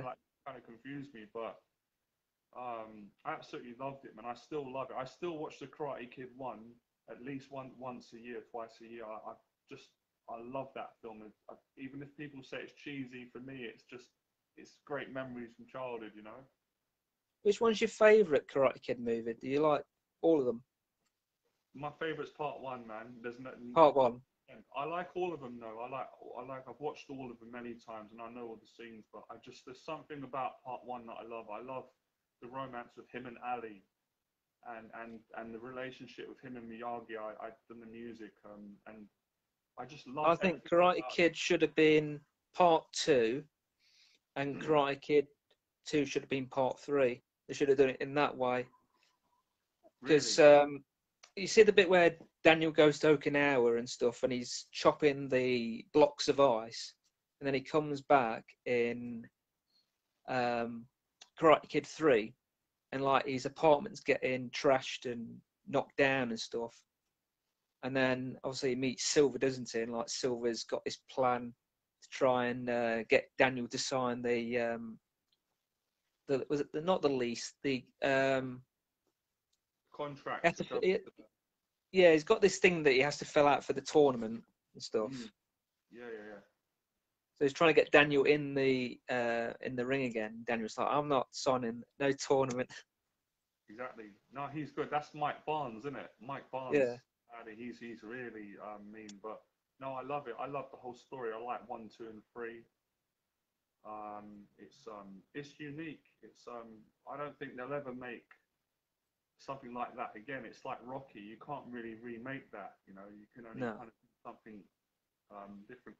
I know it's a different film. I'm just going to ask you, right? Have you seen Highlander 1? Do you like that film? Is that a show, a TV show? No, it was a show, but I'm talking about the film. There was a TV show, but I'm on about the film, The Highlander. With Oh, the Highlander. Is that the one with yeah, I know the one. Is it got Sean Connery in? Yeah. Sean Connery and Crystal Lambert. I watched that again the other night.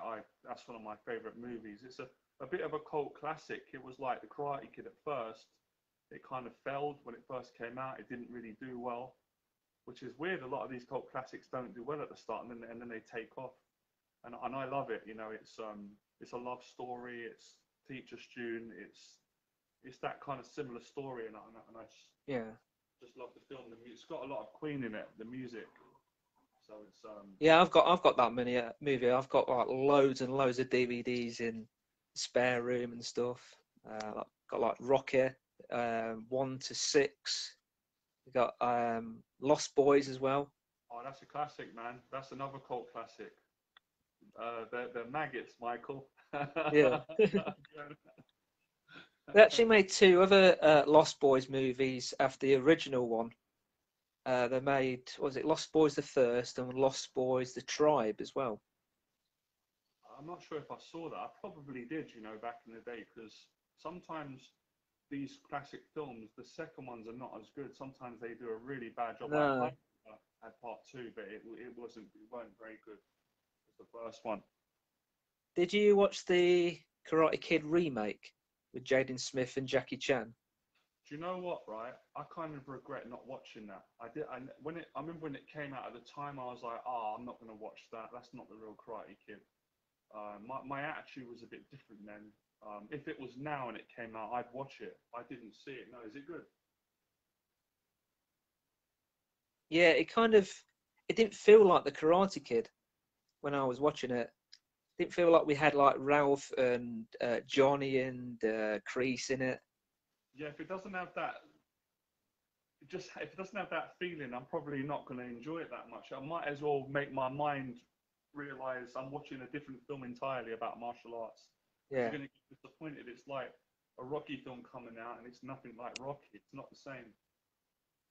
Did you see the trailer to the Mortal Kombat movie? It's coming out in April. See, when you posted it, I saw it. I straight away looked at it, and I shared it with 3 of my friends, my brother, and I think it looks great. I'd love to see it. Yeah, I was probably like you. I was a massive fan of the game growing up. I had the games, or Mortal Kombat. I was crazy about it, man. The original game as well for The original, man, Mega Drive. The Mega Drive one. No, actually, I didn't have the Mega Drive. I think I had it on the Super Nintendo. Was it on the Super Nintendo? It was on Mega Drive first, so Mortal Kombat 1 and 2 but then it came out on the Mega Drive. It came out on the Super Nintendo, didn't it? I believe so, yeah.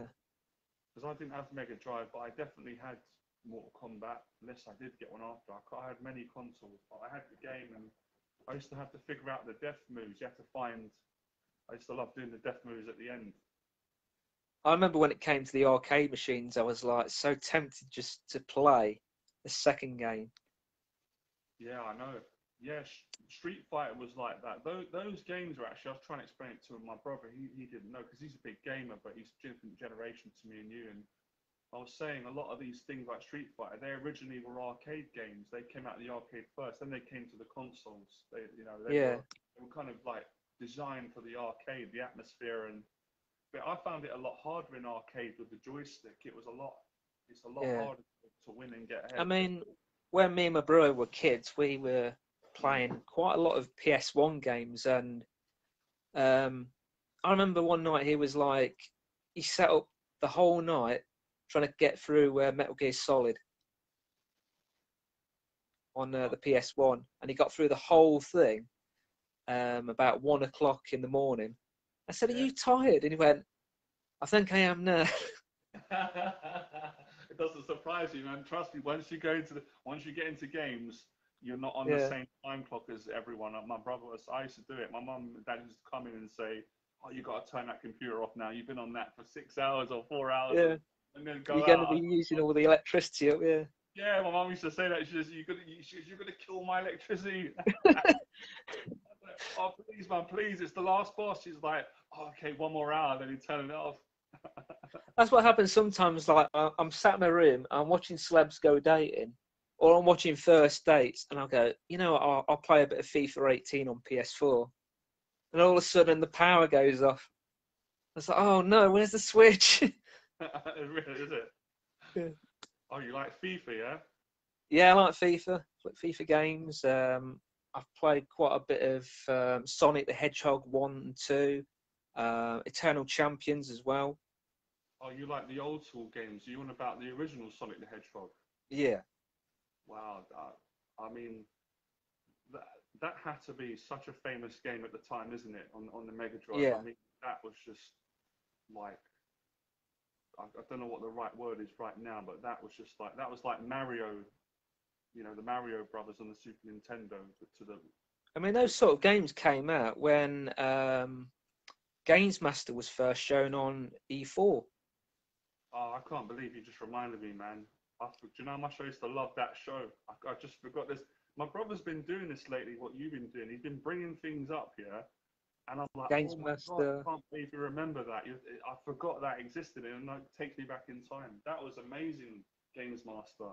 It was Dominic showing Diamond. coming out, wasn't it? That guy had Yeah. the monkey, wasn't it? That white man with Oh, the. Patrick Moore, yeah. Was it Patrick Moore? Yeah, he had that. Yeah. Really, Apparently they're rebooting it this year. really? Yeah, they're bringing it back on E4. So they'll probably have Patrick Stewart doing what Patrick Moore did. Well, I'll tell you what, it was a great way, wasn't it, to sell games? It got you. It was Yeah. obviously it was good entertainment, but it made you buy the games. Do you remember? We're going back. Do you remember Streets of Rage? I've actually got the game on Mega Drive. Yeah, that's. There's one where it's got like all in one or something. I think you get about 3 or 4 games on the cartridge. That's it. I remember that one. Yeah, there's like Streets of Rage 1, 2, 3, or something like that. Yeah, I think I actually have it somewhere. That's We'll amazing. just go and get it. Do you remember Alex the Kid? I don't think I had that one. Do you remember it though?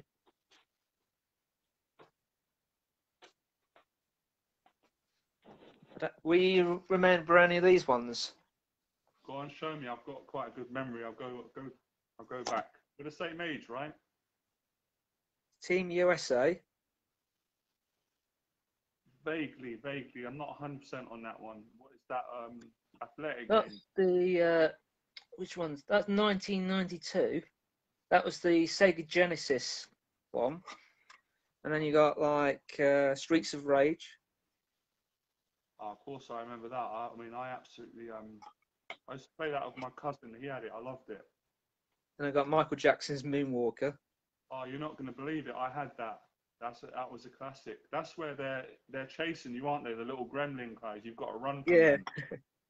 them. and then I got Mega Games 1 with like football, Super Hang On. Oh my God, I remember that. Yeah, you get all the different ones in one. That's brilliant that Yeah. you've kept all that stuff, man. That might be worth a few quid. I actually got most of these games from the car boot and stuff. Because I used to go, I actually went over to London with my brother because we went to a convention and I got all the Mega Drive games for about £8. Wow, that's amazing. Yeah, car boots. It's crazy how cheap you can get stuff like that. And when that was in the shops, the games were expensive. Yeah. So you've got a brother. Is your younger brother? He's he's 40. Your brother's older than you. Yeah, so I got an older brother, and then I'm obviously the middle one in the family. I'll be 39 in October. Got you. Oh, so there's 3 brothers, 3 of you. One's 40, one's 39. You're similar age. And I've got a sister as well. That's nice, man. You know, that's really nice to have like brothers and sisters. So have you just got one brother then? Yeah, I've got one brother. He's my brother's 30, so I'm 30. So yeah, we're 7 years apart. I'm 37, so he's really big into games. I kind of stopped playing the games when I got into my 20s, but he continued it. And when I go to my mum's, I play FIFA with him, but he's really good at it. He plays, you know, he's got his head on with his mates and that. He likes games. He loves his games. Comes from work and plays it for hours. My brother was always good at like playing Sonic. Like he would start off with like the little character, and it's like watching a fly going across the screen. Like it just go whoosh, and then it just get to the finish line. And it's like, how did you do that? And he just like, but he obviously spent many times playing it. Yeah, I weren't great at Sonic. I always found that one a bit difficult. I enjoyed it and I found it fun, but I didn't really get ahead with Sonic like I did a lot of the other games. A lot of the other games I would clock. I'd stay on them for, you know, how many weeks until I could do it, but I found Sonic a little bit difficult. I played Aladdin as well. What was the other one? I love that. That's quite a hard game, wasn't it? If I remember. Power Rangers as well. Got that one. I didn't play that. I used to watch the cartoon or the series when I was younger. Power Rangers. Yeah, I used to sit up every morning with my brother and watch like the very first season of the Green Ranger. Yeah. You don't realise, I've been thinking in lockdown because time goes by and you forget how much things that you did when you were younger. Yeah.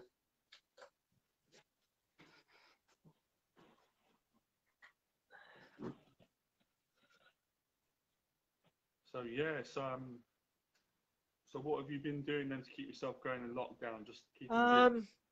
I've been just watching Charmed on my Xbox and just doing a few jobs around the house, just sweeping up and going out as well and trying to talk to different people. Yeah, that's good. You don't mind me asking, are you living by yourself or are you with your family? Live with my family at the moment, but I'm looking to settle down, meet the right person. Yeah, it will happen. It will happen soon enough.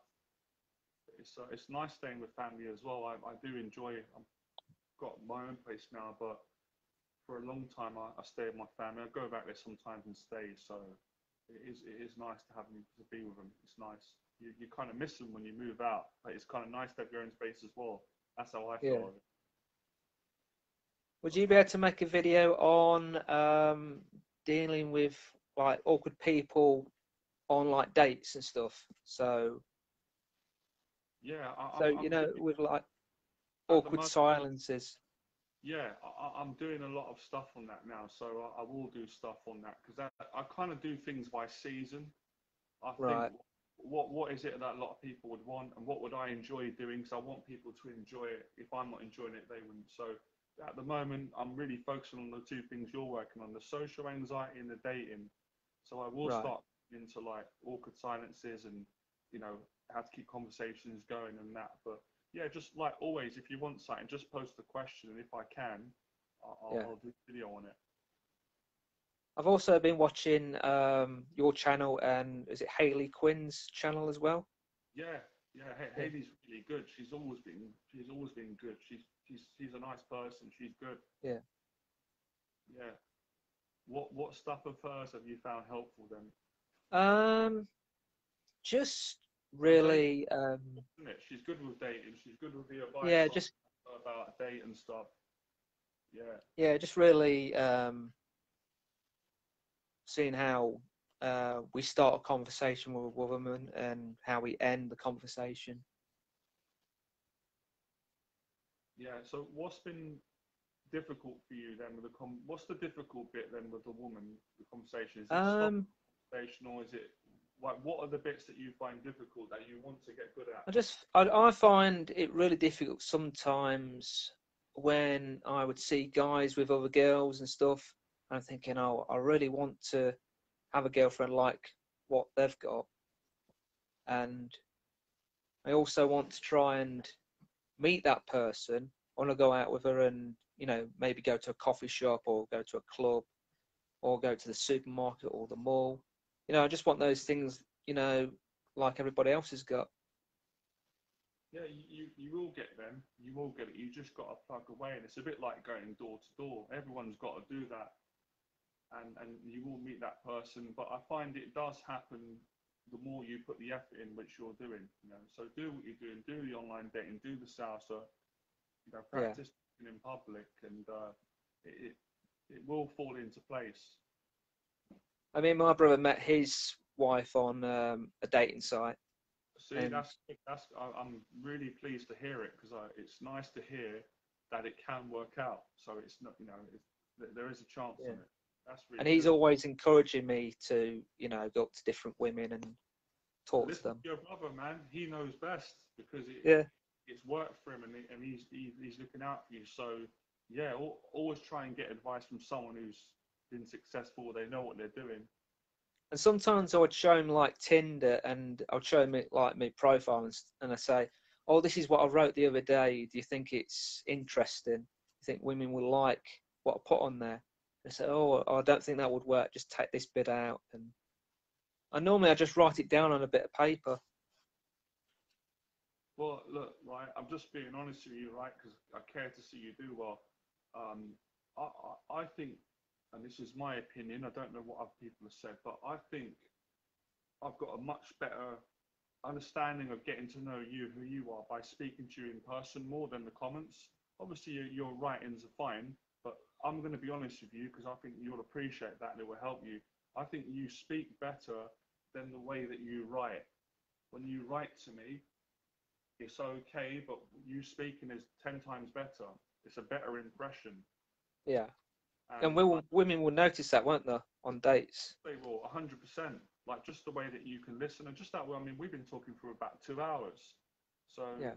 you're just. And I find a lot of people are like that. A lot of guys are like that, and I was like that as well. Actually, a lot of my messaging would get me rejected by girls because I wouldn't be as enthusiastic. I'd be a little bit like thinking too much, and then I might write something that I didn't really mean, and she'd think, "Oh, why did he?" But when I'd always do better in person, and I can see that in you that you'll do better. Obviously, there are some people they are quite good at texting, and they just got the knack for it, right? And of course, you can improve it. But have other people said that to you then? That what I've said today? Yes, some have said it. I remember a long time ago.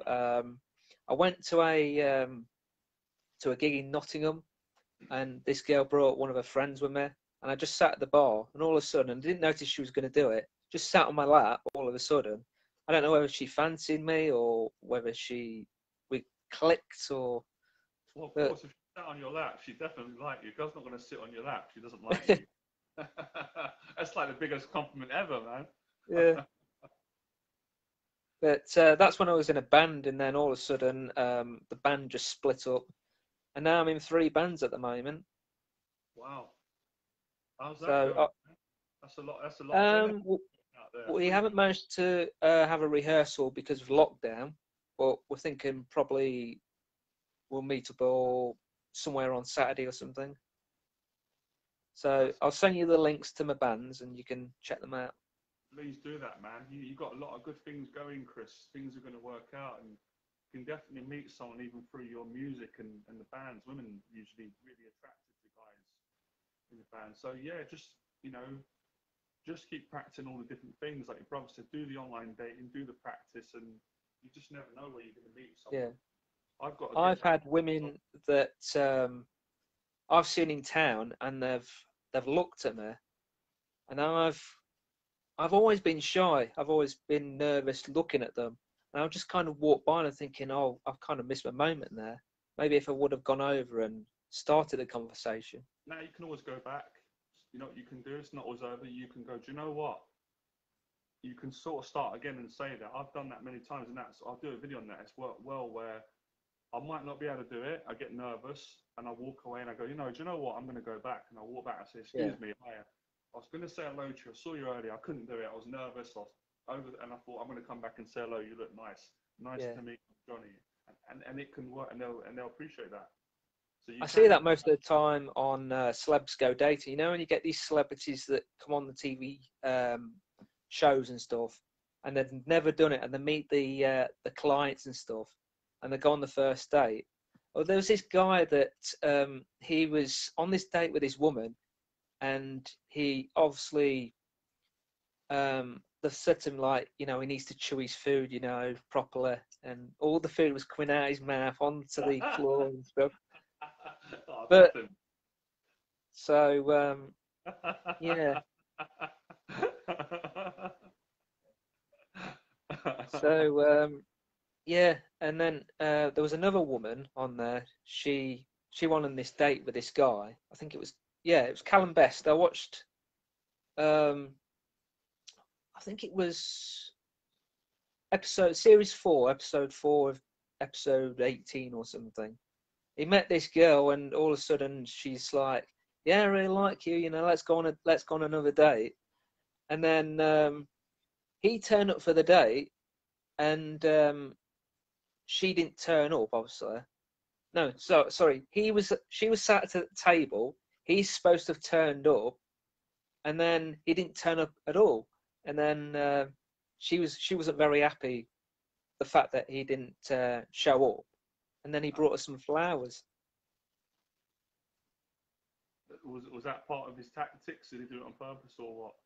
Yeah, I mean, Joey Essex has been on there and stuff, and he's like found somebody. Ah, fair enough. Yeah, everyone's got to find someone at some point. So I think I've been past the place where they do it. I don't know if it's the same place. I think it's near St. Paul's Cathedral where they do Yeah. that show, unless they've moved it. Someone pointed it out to me when I was with a friend.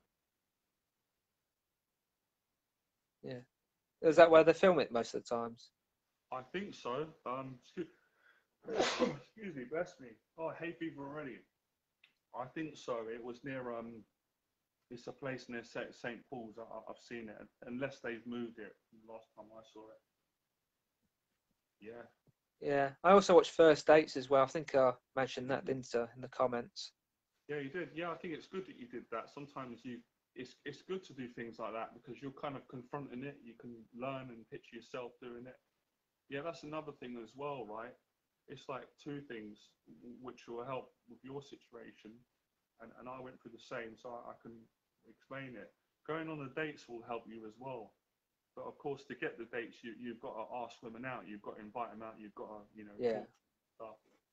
But they do help because you usually get to spend a couple of hours and you get to practice. You get to know them. And if you Yeah. like each other, then you just don't know where it. How long does it take to get like the woman's number and stuff if you've met her for the first time and stuff?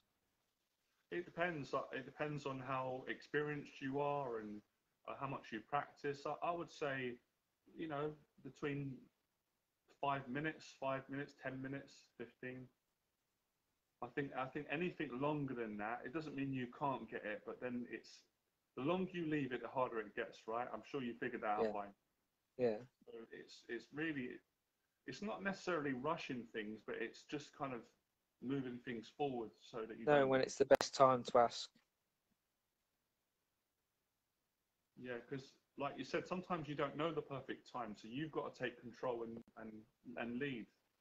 Yeah. You're not always I gonna mean, there's been women at salsa and like there have either been the count and stuff, and I normally have a conversation with them, and I'm thinking in my mind, I've got to ask this person out because if I don't ask them, she might say, "Oh, I've got a boyfriend," or I'm married, or I've got kids. Well, look, yeah, this takes the pressure off, right? This helped me, and I just thought of it. Instead of, because sometimes the cliche, sometimes girls say no. If you make it too much pressure, why don't you just say it'll be good to grow, it'll be good to grab a coffee with you. You're nice. I enjoy your company, or we can just go for a beer. Yeah. Then And that way, you're not saying would you come on a date with me? I love you. That's too much, right? It's a bit too full on. But so it's a balance of guys. You've got to kind of be easygoing and not too desperate because that will put women off. But you've also got to ask. So if you're too quiet and reserved, you cannot get no. So you'll get it. Oh, Andy's just said, "Can you help any?" Try it. That would be great. If we can get Andy on, can we do that? That would be brilliant if we can.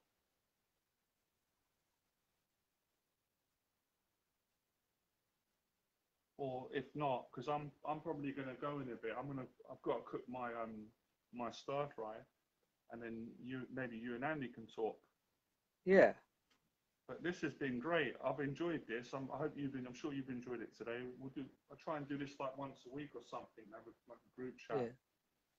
When I was a kid, I remember going on holiday and stuff, and my brother, he, what was it? Yeah, he always used to like attract the women, and I was like, oh, maybe I want to do that, but No, you will, man. It's a lot of it is a mental thing as well. You just got to get over a few mental blocks and just keep believing in yourself. yeah. Because at the moment I can see that you're working through some stuff, right? We've got to work through some stuff to get to the good bit. Sometimes we've got to conquer some old fears and beliefs. Yeah. But great progress today, man. I'm gonna get some food, but we must have been talking now for about, what is it? I wasn't counting the time, but So it's 4:45. Yeah, I think I came on today. I spoke to Andy first. I came on around 1. Brilliant. My goal is to, you know, try and do this once a week and try and speak to as many people, and then, like you said, get a group chat going. Yeah. And then, you know, yeah, just see where it goes. I don't really like putting pressure on things. I'm a believer in be positive, take action, see where it goes. Can you have 4 people in the chat?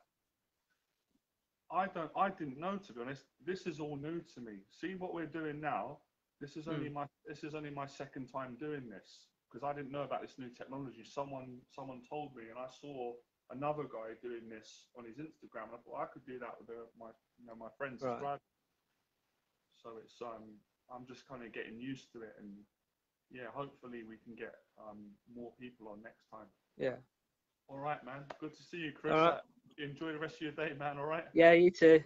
Nice one, man. Talk to you soon. I appreciate it. It was good to meet you, man. You too. All right. Nice one. Right. Bye.